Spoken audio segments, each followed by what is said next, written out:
అంబేద్కర్ కోనసీమ జిల్లా రాజోలులో సంచలనం రేపిన శిలాఫలకంపై deputy CM Pawan Kalyan ఫోటోను తొలగించిన కేసును పోలీసులు ఛేదించారు. గంజాయి బ్యాచ్కు చెందిన ఇద్దరిని అరెస్టు చేశారు. సగినేటిపల్లిలో సిమెంట్ రహదారి నిర్మాణం కోసం వేసిన శిలాఫలకంపై ఉన్న డిప్యూటీ సీఎం పవన్ కళ్యాణ్ ఫోటోను గత నెల 25న గుర్తు తెలియని వ్యక్తులు ధ్వంసం చేశారు. నిందితులను శిక్షించాలని జనసేన కార్యకర్తలు ఆందోళన చేపట్టి ఫిర్యాదు చేశారు.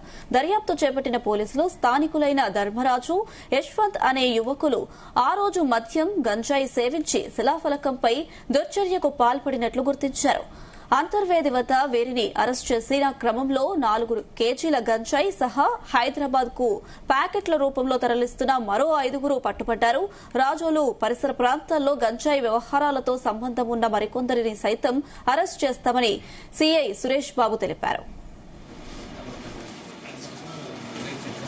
ఎవరైతే ఈ రాయుడు యశ్వంత్ అలాగే కొల్లాడి ధర్మరాజు వీళ్ళిద్దరూ ఉన్నారో వీళ్ళు గత నెల 25వ తేదీన పూర్తిగా మద్యం సేవించి గంజాయి కూడా పీల్చి ఆ మద్యం మత్తులో వీళ్ళిద్దరిది కూడా మోర్పాడు గ్రామం, ఒకటి మోర్పాడు గ్రామం, ఒకటి ఆదూరు గ్రామం. అయితే ఎవరైతే ఆదూరు గ్రామం ఉన్నాడో వాడికి మోర్పాడులో మేనమా ఉన్నాడు. సో వీళ్ళు మోర్పాడులో పూర్తిగా మద్యం సేవించి గంజాయి పీల్చి మద్యం మత్తులో మోర్పాడు పక్కనే ఉన్నటువంటి వివిపాడులో ఉన్నటువంటి కొన్ని ఇళ్ల మీద రాళ్ళేసి పగలగొట్టారు.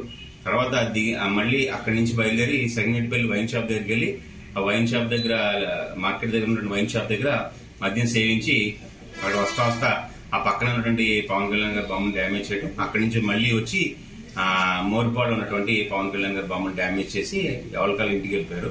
వీటి మీద కేసులు నమోదైనని చెప్పి మళ్ళీ ఇక్కడి నుంచి బయలుదేరిపోయి హైదరాబాద్ వెళ్ళిపోయారు. సో వీళ్ళ మీద నియమించిన క్రమంలో ఈ గంజాయి కేసులో ఈ గంజాయి సంబంధించిన